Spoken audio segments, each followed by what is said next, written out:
نبی اسلام کی حدیث ہے کہ جو آخری جنتی جہنم سے سزا پا کے جنت کی طرف جائے گا وہ آخری جنتی ہوگا. جو سب کے سب جنت میں جا چکے ہیں، جہنم میں بھی جو چھوٹے گناہ کرنے والے تھے سزائیں پا کے جا چکے ہیں، یہ آخری بندہ ہے جس کا نام یوحنا ہے.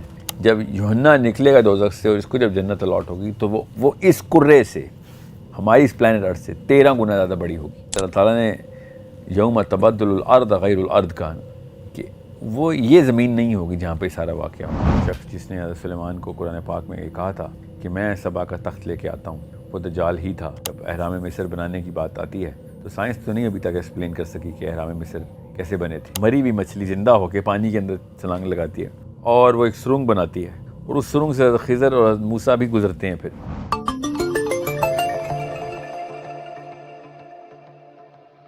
ضروری ہے کہ ہمیں پتہ ہو آدم علیہ السلام کا تعلق کیا ہے پوری کہانی اور کس طریقے سے اللہ تعالیٰ نے خود بتا دیا. اور یہ ایک جگہ پہ نہیں بتایا، کافی جگہوں میں بتایا. آسمان کی ہو تو سورج کی اپنی اذا شمس کورت، اللہ تعالیٰ نے کیا کہا ہے اپنی ہی ستارے کے بارے میں ہمارا جو ہے کہ یہ کیا ہو جائے گا، یہ کالا ہو جائے گا. مطلب یہ کالے غلاف میں ڈال دی جائے گا، بلیک ہول بن جائے گا یہ ہمارا اپنا سورج بھی. تو یہ سارے کے سارے معاملات ہمیں پتہ ہے کہ جب یہ بلیک ہول بنے گا، ٹھیک ہے، تو اس کا مطلب ہے یہ بھی تو یہی والے واقعے سے گزرے گا نا. یہ بھی اپنا ویٹ یا کسی اور آسمان کی طرف، کسی اور سماوات کی طرف لٹک جائے گا اور یہ ایگزیکٹ ویسے ہی ڈور ویز کھل جائیں گے. تو کیوں نہیں ایسے ہو سکتا کہ ان ڈور ویز کے تھرو یہ سارے کے سارے معاملات ایسے ہی ہو سکیں جیسے کہ سمجھ آتی ہے. اور یہ میں آپ کو پھر بتا دوں کہ بلیک ہول کا کانسیپٹ اتنا کوئی میگنیفیسنٹلی انکمپریہنسیبل نہیں ہے، بہت آسان سا کانسیپٹ ہے. اگر قرآن کے اینگل سے دیکھیں تو یہ واقعات اتنے کوئی لارجر دین لائف نہیں ہیں، یہ ہمارے سامنے ہو رہے ہیں اور یہ فزکس کے لاز کے اندر ویل ایکسپلینیبل ہیں. یہ سارے کے سارے معاملات دنیا میں کیے بھی جا سکتے ہیں، یہ لاز تھیوریٹیکلی یہ بتا رہے ہیں ہم. اور دوزخ ہیں مثلا یہ اسی زمین کے ہی کوئی مقامات ہیں یا یہ کوئی اور جہان ہے؟ نہیں، یہ یا تو ان میں ٹائم اور اسپیس قرآن کی آیتوں کے تھرو تو ہمیں صاف پتہ چل گیا. حدیث تو بیش بہا ہے اس پہ کہ جنت جو ہے نا اور ایون جہنم بھی، یہ خاص آسمان کے سیارے ہیں. مطلب پورے گچھے ہیں، جیسے کانسٹلیشنز ہیں سیارے. جتنے انسانوں کو جتنی جنتیں ملنی ہیں وہ اس پورے کے پورے ریلم کے اندر، اس جہان کے اندر ایک ایک سیارہ. نبی اسلام کی حدیث ہے کہ جو آخری جنتی جہنم سے سزا پا کے جنت کی طرف جائے گا وہ آخری جنتی ہوگا. جو سب کے سب جنت میں جا چکے ہیں، جہنم میں بھی جو چھوٹے گناہ کرنے والے تھے سزائیں پا کے جا چکے ہیں، یہ آخری بندہ ہے جس کا نام یوحنا ہے. اس کے گناہ کافی تھے، یہ آخری بندہ تھا جس نے دوزخ سے ایگزٹ لے سکتا تھا. اس کے بعد جو بھی بچیں گے ان کو ایگزٹ ہی نہیں ملا. یہ مطلب لویسٹ رینک آف جنتی ہے. جب یوحنا نکلے گا دوزخ سے اور اس کو جب جنت الاٹ ہوگی تو وہ اس کرے سے، ہماری اس پلانٹ ارتھ سے 13 گنا زیادہ بڑی ہوگی. اس کا مطلب ہے ہر جنتی کو اپنا ایک کرہ ملنا ہے. تو یہ پلانٹ ہی ہے. پھر نبی علیہ السلام نے شاہ فرمایا کہ ایک درجے کے لوگ جنت میں دوسرے درجے کے لوگوں کو ایسے دیکھیں گے جیسے اس وقت ہم ستاروں کو دیکھتے ہیں. تو یہ صاف ظاہر ہو رہا ہے کہ وہ بھی کانسٹلیشن آف پلانٹس ہیں، کیونکہ ہمیں جوپیٹر کیسے نظر آتا ہے؟ ستارہ ہی نظر آتا ہے نا ابھی، ٹھیک ہے. مرکری، وینس، مارس ہمیں ستارہ نظر آتا ہے. تو اس وقت بھی جنت میں اسی طریقے سے پورے ایک جہان کے اندر جنتی پھیلے ہوئے ہیں اور ہر ایک کا اپنا اپنا ایک سسٹم ہے جس کے اندر وہ رہ رہا ہے. سو قرآن پاک میں اللہ تعالیٰ نے جنتیوں کے بارے میں کہا کہ آسمان جنتیوں کے لیے اپنے دروازے کھول دے گا. جب دنیا سے قبر سے نکلیں گے لوگ تو جنتیوں کے لیے دروازے کھل جائیں گے اور دوزخیوں کے لیے آسمان اپنے دروازے نہیں کھولے گا. ٹھیک ہے. پھر اللہ تعالیٰ نے یوم تبدل الارض غیر الارض کہا، وہ یہ زمین نہیں ہوگی جہاں پہ سارا واقعہ ہوگا. اللہ تعالیٰ کسی اور ارض کو یہاں سے ریپلیس کریں گے، کیونکہ یہ والا پورا آسمان تو لپیٹا جا چکا ہے. پھر کچھ اور نظام چلے گا ادھر، کسی اور طریقے سے یہ سارے کے سارے لوگ ہم اس ڈیمنشن سے دوسری ڈیمنشن میں انٹر ہوں گے جو قبر کی ڈیمنشن ہے. وہاں سے جب اٹھیں گے تو میدان ہی کچھ اور ہوگا، مطلب وہ ارض ہی کچھ اور ہوگی. وہ اللہ تعالیٰ اس کو ریپلیس کر چکے ہوں گے. ادھر تو تباہی مچ چکی ہونی ہے جو بھی ہونی ہے. اور مثلا اس کا بگننگ کا تعلق ایک انداز سے اینڈ سے بھی جی بگننگ کا تو اسی لیے تو آپ سے کہا کہ اینڈ میں جو آخری آفت یاجوج ماجوج کی ہے وہ بھی ڈائریکٹ سورہ ہجر میں نا اللہ تعالیٰ نے جس مٹی کا ذکر کیا ہے آدم کو بنانے کے لیے، وہ والی مٹی کا بہت غور سے سمجھیں، وہ دنیا کی مٹی نہیں ہے. تو جو اس مٹی کی کیپیبلٹی ہے نا وہ کچھ اور ہے، اور اس دنیا کی مٹی کی کیپیبلٹی کچھ اور ہے. وہ کالی مٹی ہے جس کا اللہ تعالیٰ نے گھارے والی کالی مٹی کا ذکر کیا، جس سے حضرت آدم کو اللہ نے بنایا. یہ قرآن پاک اس طریقے سے بتا رہا ہے. امیزنگلی سورہ کاف کے اندر بھی ذوالقرنین جس جگہ پہ گیا ہے وہاں پہ وہی لفظ استعمال کیا اللہ تعالیٰ نے کہ جس مٹی کے پاس گیا ہے وہ کالے رنگ کی مٹی. تو یہ، اور اب تو بلیک ہول تو ہم ایسے کہتے ہیں کیونکہ ہمیں بلیک نظر آ رہا ہوتا ہے، مٹی تو نہیں کسی نے دیکھی وہاں کی، مگر لگتا ایسے ہی ہے کہ ذوالقرنین اس آسمان سے چھوڑ کے اس آسمان میں گئے ہیں جہاں پہ حضرت آدم علیہ السلام نے، کیونکہ حضرت آدم نے بھی 1000 سال تو گزارے ہیں.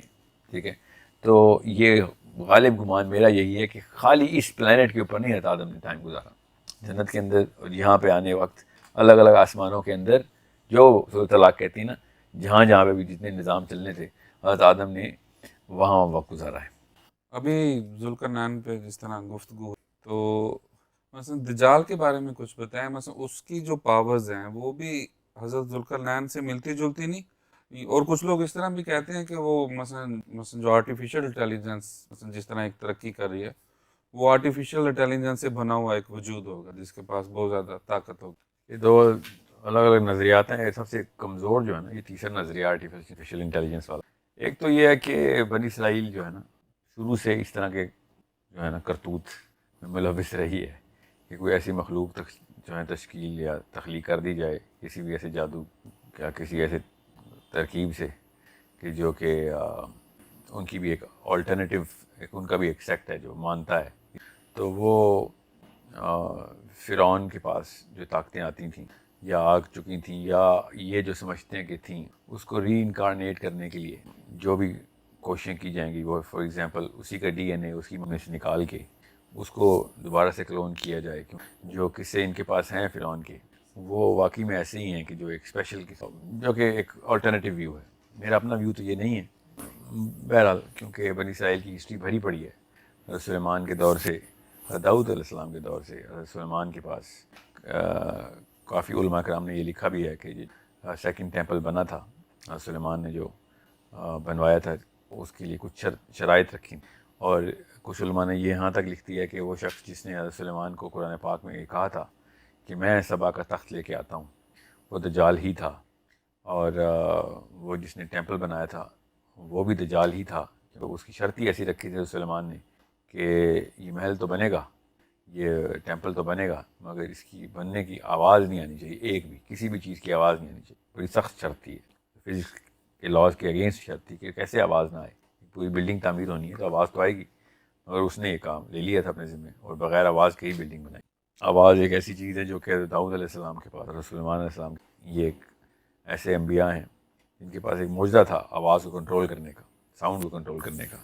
اور ساؤنڈ کے تھرو ہی ایک ایسی ریزوننس اب کریٹ کی جا سکتی ہے جس کے تھرو یہی انرجی کو کنزرو جو ہے نا کانسنٹریٹ کیا جا سکتا ہے to create a black hole somewhere.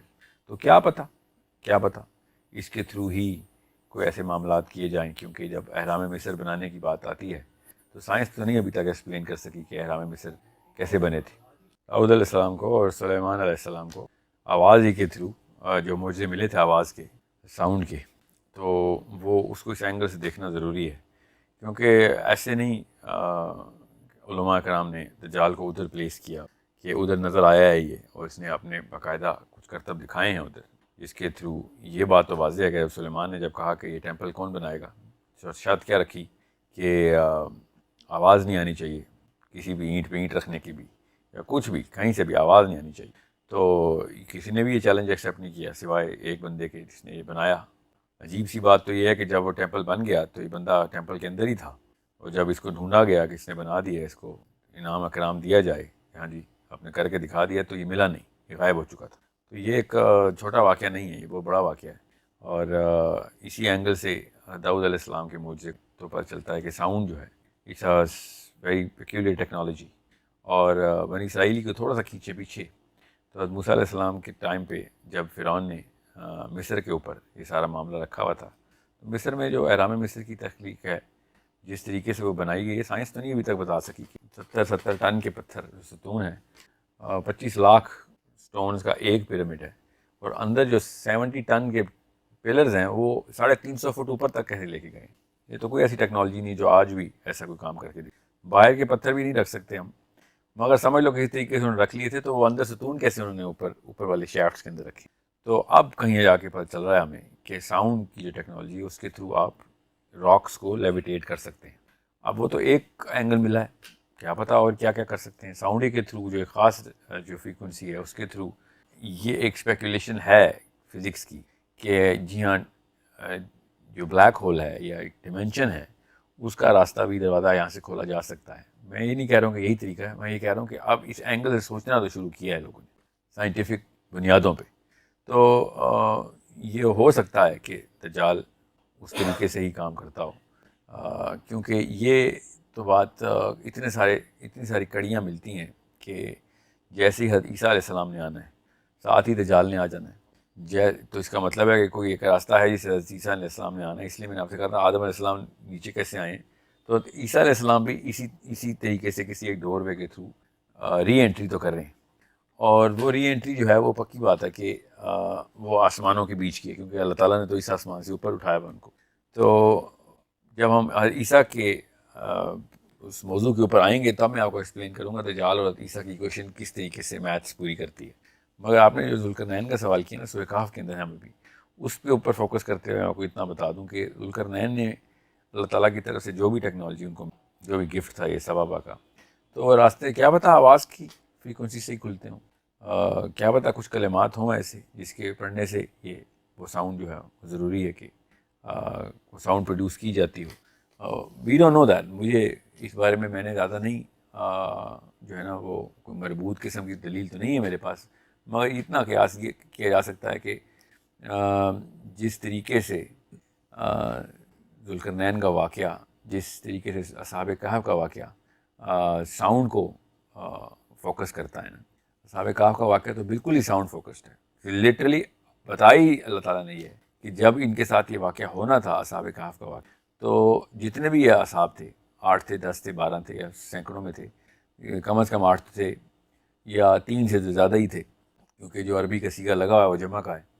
تو ان سب کو اللہ تعالیٰ نے ان کے ضربنا علی اذانہم, کانوں کے اوپر ایک چوٹ لگائی ہے, وچ مین ساؤنڈ پروڈیوس ہوئی. کانوں پہ چوٹ لگانے کا مطلب یہ ہے کہ اس وقت بھی کچھ ساؤنڈ کا کوئی افیکٹ کیا گیا ہے جس غار میں یہ انٹر ہوئے ہیں, اور اچانک ہی ان کے اوپر وہ والا واقعہ ہو گیا کہ انہوں نے 300 کچھ سال اسی اسنا میں گزار لیے اور ان کو پتہ بھی نہیں چلا.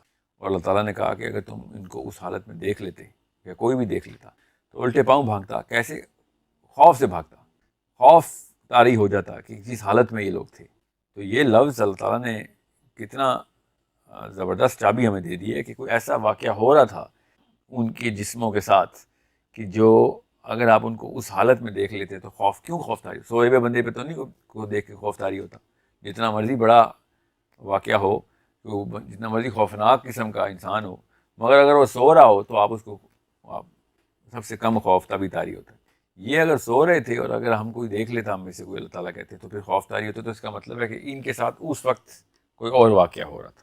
Some thing has opened up at that time, اس غار میں کوئی ایسا واقعہ ہوا ہے جو کہ portal interdimensional doorway یا پھر ان کی اپنی باڈیز کے ساتھ کوئی ایسی جو ہے نا حالت کی گئی ہے کہ جس کے تھرو یہ پرزرو بھی کیے گئے ہیں. اور تعالیٰ نے کہا نا ان کو ہم کروٹ بدلتے جا رہا تھا فرشتہ ان کا, تو اس کا مطلب ہے کہ کہیں پہ وہ روٹیٹ کر رہے ہیں, اس طریقے سے روٹیٹ کر رہے ہیں. وی ڈونٹ نو دیٹ, مگر sound is the only constant through which we can actually combine all of دس.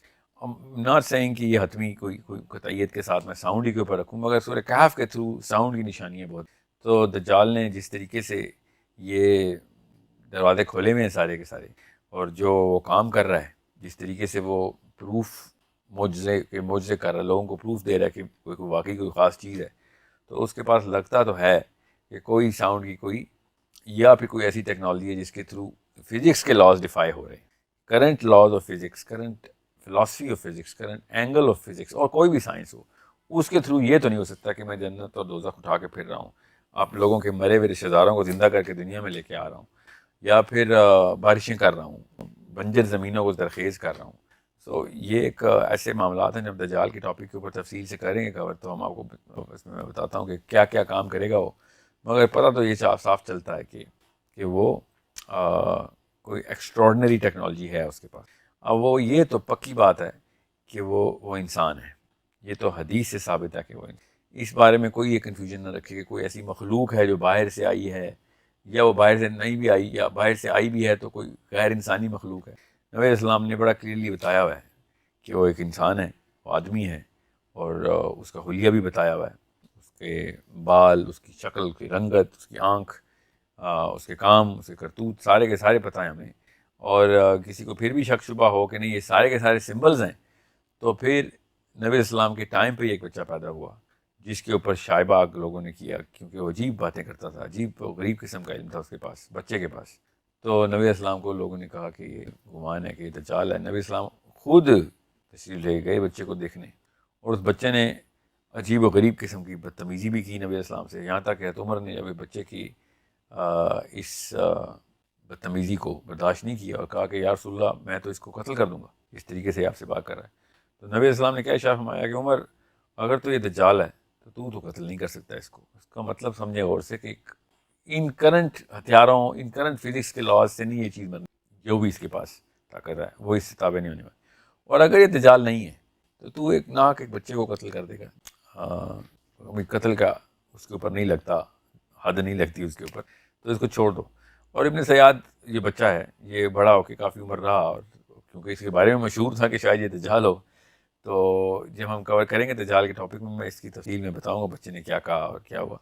مگر ابن سیاد اینڈ تک یہ بتاتے رہے صحابہ کو کہ یار میں آپ کے سامنے ہی زندہ رہا ہوں اور میں مدینے میں رہتا ہوں, تو دجال تو ایک نشانی تو پتہ ہے نا سب کو کہ دجال مدینے میں نہیں انٹر ہو سکتا, تو میں یہ تو ایک نشانی تو میرے اوپر نہیں اطلاق ہوتا, تو ایٹ لیسٹ اتنا تو مان لو کہ میں دجال نہیں ہوں, میں مدینے میں کیسے آ گیا ہوں ورنہ. تو یہ بتانے کا کیا مقصد ہے میرا کہ اس کو غیر انسانی نہ سمجھا. اگر غیر انسانی کوئی سسٹم, کوئی سمبل ہوتا تو نبی اسلام نے کہنا تھا وہ بچے کی کیا باتیں کر رہے ہو, میں نے لٹرلی تھوڑی بولا انسان ہے, وہ تو ایک سمبل ہے, ایک سسٹم ہوگا. جیسے لوگ کہتے ہیں نا وہ انٹرنیٹ ایک دجال ہے, ٹی وی ایک دجال ہے, ایک آنکھ ہے, یا پھر ٹیکنالوجی ایک دجال ہے. ایسے کچھ نہیں ہے, ایک باقاعدہ جیتا جاتا انسان ہے, اور اس کی اسی طریقے سے انسانوں کی طرح ہی پیدائش ہے, انسانوں کی طرح ہی پرورش ہے. اب کس طریقے, ذوالقرنین بھی تو انسان ہے, وہ ہم مان لیتے ہیں کہ وہ کر رہے ہیں سارا کام, تو یہ کیوں نہیں کر رہے؟ اور ذوالقرنین کوئی نبی نہیں ہے, تو یہ بھی ایک جب نبوت کا دعویٰ کرے گا تو سورہ کاف یہاں پہ بھی ایک ضرب لگا رہی ہے کہ ذوالقرنین کو نہیں نبی مانا ہم نے, جب تک کہ کوئی اللہ تعالیٰ نہ بتا دیں کہ میں نبی. تو آپ کس بات پہ نبوت کا دعویٰ کر کے بیٹھے ہیں؟ تو یہ پھر خدائی دعوے کرے گا, کیونکہ نبی علیہ السلام نے شاف فرمایا کہ تمہارے رب کی ایک آنکھ نہیں ہے, تو یہ الوہیت کے, ربوبیت کے دعوے بھی کرتا پھرے گا. تو یہ دونوں طریقے سے ہمیں یہ بات سیٹل کر لینی چاہیے اپنے ذہن میں کہ ایک تو یہ کوئی آرٹیفیشلی کریٹڈ کوئی مشین نہیں ہے, کوئی روبوٹ نہیں ہے, نہ ہی کوئی ایک فگمنٹ آف سم سمبلزم ہے جس کے تھرو ہم ہر چیز کو دجال شروع کر.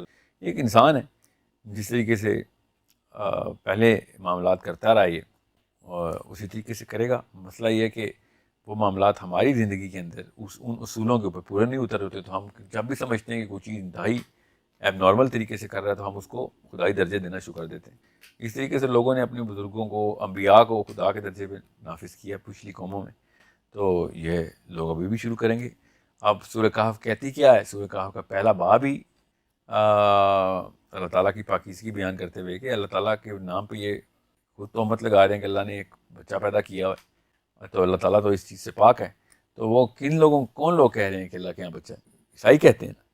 تو سب سے پہلی ضرب بھی عیسائیوں کے اوپر لگتی ہے, حالانکہ مسلمانوں کی سائیکالوجی میں دجال اہل یہود کے کہ پرو یہودی ہے, اور یہودیوں کے لیے ہی سارے کام, یہودی خود بھی مانتے ہیں کہ ہمارا ہی مسیح آنے والا ہے. تو یہ بات تفصیل سے کور کریں گے جب ہم دجال کے ٹاپک میں جائیں گے. مگر سورہ کہف کی تک یہ بات ضروری ہے کہ سورہ کہف کو پہلی 10 آیتوں کے جو 6-7 پہلی آیتیں ہیں وہ تو نصرانی عقیدے کے خلاف ہیں, کیونکہ دجال جو بھی کرے گا وہ بعد میں کرے گا. سب سے پہلے تو عیسیٰ ابن مریم ہونے کا دعویٰ کرے گا, ورنہ نصرانی اس کے پیچھے نہیں آئیں گے. تو عیسیٰ ابن مریم کا دعویٰ کیوں کرے گا وہ بھی میں بتاؤں گا بعد میں, مگر وہ کرے گا ایسے ہی, یہ ثبوت ہے ہمارے پاس, تاکہ عیسائی جو 3-4 ارب عیسائی ہیں وہ تو ذرا اس کے پاس آئیں. جب پوری دنیا کے 4 ارب بندے اس کو پہلے سے عیسیٰ ابن مریم مان رہے ہوں گے تو آدھی گیم تو یہ جیت چکا ہے نا. 7 کے اوپر 4 ارب کی فوج تو اس کے پاس آ چکی ہے. اس کے بعد کہیں جا کے اس نے انجیل سے توریت کا سفر کرنا ہے, اور پھر یہاں تک کہ کیا پتہ قرآن کا بھی سفر کرے، کیونکہ ہے تو یہ ریلیجس، کیونکہ ایسے باتیں اس کی ساری نبوت اور خدائی کی ہیں. یہ کوئی لبرل لیفٹ فلینک کا بندہ نہیں ہے، یہ رائٹ فلینک کا کوئی ریلیجس فگر ہی ہے.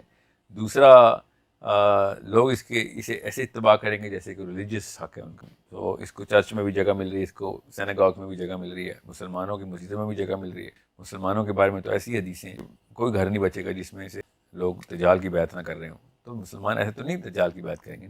صرف مومنین ایسے ہوں گے جن کو اللہ تعالیٰ کہ واللہ العالم کیسے، وہ بھی ہمیں ایکسپلین کرنے کی کوشش کریں گے کہ انہوں نے جب اس کو دیکھنا ہے تو اس کے ماتھے پہ کافرہ لکھا ہوا نظر آ رہا ہوگا، اور مومنین پھر آپس میں کنسلٹ کریں گے کہ تمہیں بھی نظر آ رہا ہے، مجھے بھی نظر آ رہا ہے، تو یہ کوئی الوژن نہیں ہے، اللہ تعالیٰ کی طرف سے ایک معاملہ ہے.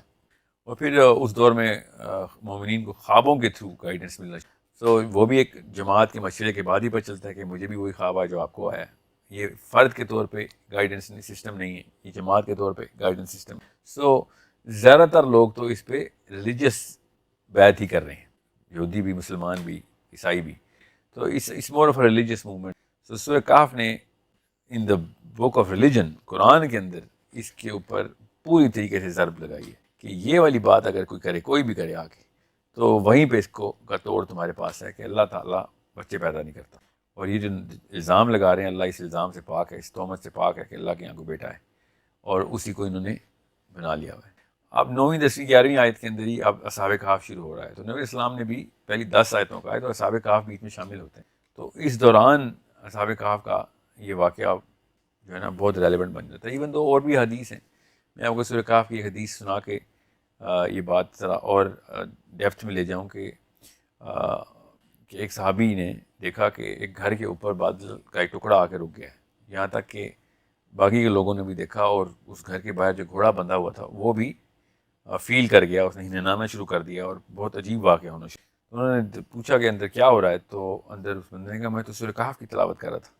تو سورہ کہف کی تلاوت سے آپ یاد رکھیے گا ذوالقرنین کو بھی بادلوں پہ چلنے کی طاقت تھی. ٹھیک ہے، یہ سمجھنے کی یہاں پہ ایک نقطہ یہ ہے. تو سورہ کہف کے پاس کے اندر ہے تو صحیح یہ معاملہ. اور حدیث یہ ہے کہ جس طریقے سے میں نے سنائی ہے تمہیں، جیسے نازل ہوئی ہے ویسے ہی اگر تم نے قرات کی سورہ کہف کی، تو پھر تمہارے پاس دجال سے، یہ تمہیں دجال سے بچانے کے لیے ہتھیار کافی ہے. امام نووی نے کہا کہ جو غور سے سورہ کہف کو پڑھ لے گا تو اس کے اندر سے اس کو نشانیاں مل جائیں گی کہ دجال کو ڈیل کیسے کرنا ہے. اب غور سے سمجھنے والی بات ہے کہ اگر یہ لینس آپ نے پہن کے رکھی ہے کہ میں نے ڈھونڈنا ہے، اور اس میں وہ تمام احادیث کو اکٹھا کریں کہ جو دجال کے بارے میں، اور پھر سورہ کہف کو اس اینگل سے دیکھیں، تو پھر کہیں جا کے ملتا ہے سراغ کہ سورہ کہف کا دجال کے ساتھ کس طریقے سے تعلق بنتا ہے. سو یہ سوال آپ کا بالکل ٹھیک ہے کہ کیا ذوالقرنین کے پاس بھی تو ایک نارمل طاقت ہی تھی نا، اللہ نے دی ہوئی تھی. تو کیا یہ ثبوت نہیں ہے کہ دجال کے پاس بھی ایسی کوئی طاقت ہے؟ جی ہاں بالکل ہے.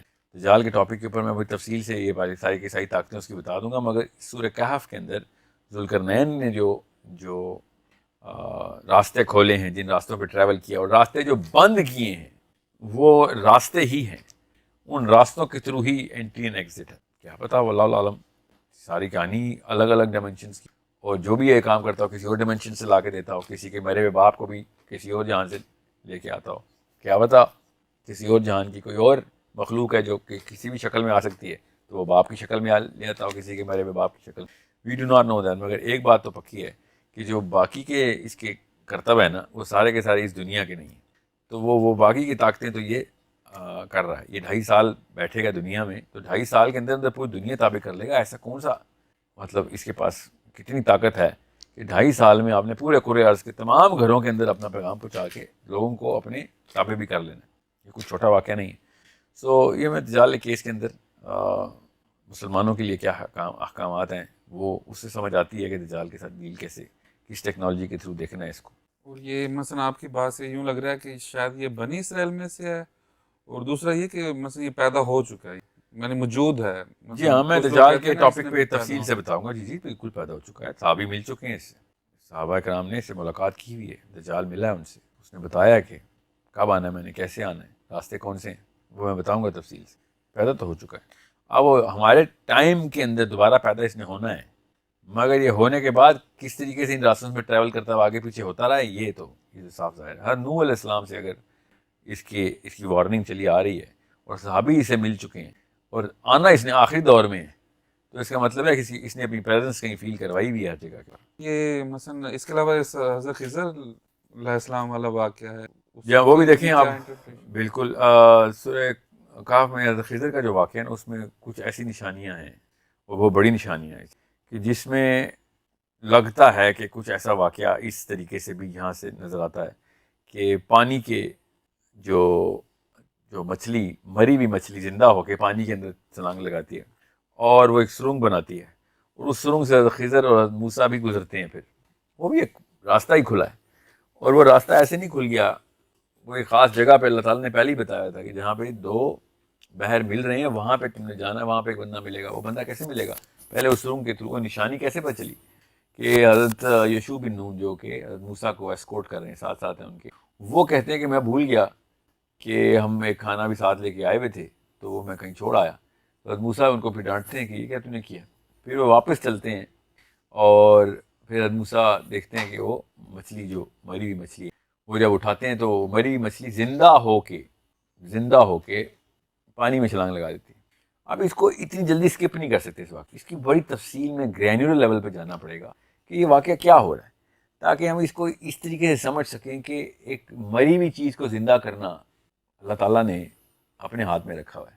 ٹھیک ہے، مگر یہاں پہ اللہ تعالیٰ یہ بھی بتا رہے ہیں کہ ایک ایسی جگہ ہے جہاں پہ یہ جو معاملات ہیں وہ اس طریقے سے نہیں چلیں گے جس اصولوں کے اوپر آپ لوگ دنیا میں رہتے ہیں. اور حضرت موسیٰ کے ساتھ جتنے بھی واقعات ہوئے حضرت خضر کے ہوتے ہوئے، وہ سارے کے سارے کچھ وہ والے اصولوں پہ نہیں ہوئے جو ہمارے اصول ہیں. یہاں تک کہ حضرت موسیٰ نے تذبذب میں آ کے 2-3 دفعہ چیلنج کیا خضر کو کہ یہ کیوں کر رہے ہو ایسے، یہ تو اصول کے خلاف بات ہے جو آپ کام کر رہے ہیں. تو حضرت خضر نے کیا کہا کہ جدھر سے آپ آئے نا، میں سمجھ سکتا ہوں آپ وہ والا صبر نہیں پریکٹس کر سکیں گے جو یہاں پہ صبر چاہیے. نبی علیہ السلام نے اشارہ فرمایا کہ حضرت موسیٰ خضر کے واقعے کے اوپر کہ کاش حضرت موسیٰ تھوڑا سا اور صبر کر لیتے تو ہمیں اتنا کچھ اور ڈیٹا مل جاتا کہ یہ سارا نظام کیا ہے. مگر حضرت موسیٰ نے تیسری دفعہ پھر ٹوکا حضرت خضر کو، تو خضر نے کہا بس تیرا میرا سفر یہاں تک ہی ہے، کیونکہ آپ سے نہیں صبر ہو رہا. پہلی دفعہ ہی میں نے آپ سے کہا تھا کہ آپ میرے ساتھ تو چلیں گے، مگر آپ نے پھر چپ رہ کے خالی آبزرو کرنا ہے، جو میں کر رہا ہوں دیکھیں. مگر حضرت موسیٰ پھر نبی ہیں، اور حضرت موسیٰ کی پرسنالٹی بھی ایسی نہیں ہے کہ وہ اپنے سامنے کوئی ایسا کام کرتے دیکھیں اور نہ روکیں. تو وہ جس ریلم کے اندر، جس جہان میں وہ والے کام ہو رہے ہیں، وہ اس جہان کے اصولوں کے خلاف ہیں. تو یہ تو بات کی بات ہے. خیر، شروع کی بات یہ ہے کہ مچھلی زندہ کیسے ہوتی ہے. ابھی تو اسی جہان میں ہے نا، ابھی تو مچھلی نے سرنگ نہیں بنائی، زندہ تو یہاں پہ ہوئی ہے. مری ہوئی مچھلی زندہ ہو کے پانی کے اندر چھلانگ لگاتی ہے اور پانی کے اندر ایک سرنگ بن جاتی ہے، اور اس سرنگ سے پھر یہ دونوں گزرتے ہیں اور ایسی جگہ پہ چل جاتے ہیں جہاں پہ حضرت خضر سے ان کی ملاقات ہوتی ہے. تو حضرت موسیٰ اسی وقت کہتے ہیں کہ وہی جگہ ہے جس کا ہمیں بتایا ہے اللہ نے، کہ جہاں پہ مچھلی زندہ ہوئی ہے نا، یہ وہی جو سرنگ بن گئی ہے، اسی کے لیے اللہ تعالیٰ نے ہمیں اس جگہ سے، یہ ہم پار کر گئے تھے، ہم نے دیکھا ہی نہیں اور کسی وجہ سے تم بھول گئے تھے. یہ سارے اللہ تعالیٰ کے معاملات ہیں، اور جب ہمیں واپس یاد آیا ہم واپس اس جگہ پہ آئے ہیں اور وہی جگہ میں مل گئی جہاں پہ خضر سے ملنا تھا. تو وہ اب میں یہ نہیں کہہ رہا ہوں کہ ہم کھوج لگانا شروع کر دیں کہ وہ جگہ کہاں ہے. میں خالی یہ بتا رہا ہوں کہ یہ واقعات ادھر ہی ہوئے ہیں. یہ قرآن بتا رہا ہے کہ اسی جہان میں، اسی دنیا میں ہوئے ہیں. اور یہاں تک کہ عبداللہ بن عباس کے اوپر ایک صحابہ نے کچھ کوشچن کیا کہ آپ کے بارے میں مشہور ہے کہ آپ نے حضرت خضر اور موسیٰ علیہ السلام والا واقعہ جو ہے اس میں یہ بات کر دی تھی کہ وہ کوئی اور موسیٰ تھے، وہ یہ والے موسیٰ نہیں تھے، کسی اور جہان میں موسیٰ علیہ السلام ایک اور جہان میں بھی ہیں. تو عبداللہ بن عباس نے بلا تعمل تردید کی کہ یہ میرے پہ جھوٹ باندھا جا رہا ہے، میں نے ایسے کوئی بات نہیں کی، وہ یہی موسیٰ، ایک ہی موسیٰ ہے. سو یہ اس کے اندر کافی ساری چیزیں ہیں کھوج لگانے والی. بہرحال تو اس جہان میں یہ واقعہ ہو رہا ہے. اب اس سرنگ کے اس طرف جو کچھ ہونا ہے خضر کے نے جو کرنا ہے وہ تو ادھر کی اصول اور ادھر کے معاملات ہیں. ادھر اور ادھر کے بیچ میں جو سرنگ بنی ہے کیوں نہیں ہمیں وہ نظر آ رہی تھی، کیوں اس کو ایسی گزار دیتے ہیں. اتنا بڑا واقعہ، شیپ تک بتائی جا رہی ہے سرنگ کی، مگر ہم نے وہ دیکھنی نہیں ہے اور اس پہ سوچ بچار ہی نہیں کرنا. یہ ہے امام نووی جو کہہ رہے ہیں نا کہ اگر سورہ کہف کو پوری طریقے سے غور سے دیکھو گے تو تمہیں مل جائیں گی نشانیاں کہ دجال کے ساتھ کس طریقے سے ڈیل کرنا ہے. ٹھیک ہے، تو اگلے کچھ پروگرام میں بتاؤں گا کہ یہ سرنگیں جو ہے نا یہ پہاڑوں میں کھلتی ہیں. یہ ساری ڈائمینشنز کے دروازے پہاڑوں میں ہیں، اور نبی اسلام نے دجال کے ٹائم پہ پہاڑوں میں جانے کا ہی حکم دیا مسلمانوں کو، پہاڑوں کا رخ کرو. اس کو لڑائی کرنے کی ضرورت نہیں ہے، نہ ہی تم کر سکتے ہو. جب تمہیں پتہ چل جائے کہ دجال آ گیا ہے ان 2.5 سالوں کے اندر تم بس بھاگ رہے ہوگے تم اس سے، اور پہاڑوں کی طرف بھاگو، اور ان پہاڑوں کے اندر سورہ کہف کی جو کمبینیشن کی ہے نا، وہاں سے آپ کو راستے ملیں گے جہاں سے آپ نکل سکیں، دجال سے بچ، جتنا بھی بچ سکے، جب تک کہ عیسیٰ علیہ السلام آتے نہیں ہیں، اور پھر اس کے ساتھ وہ معاملہ نہیں کرتے جو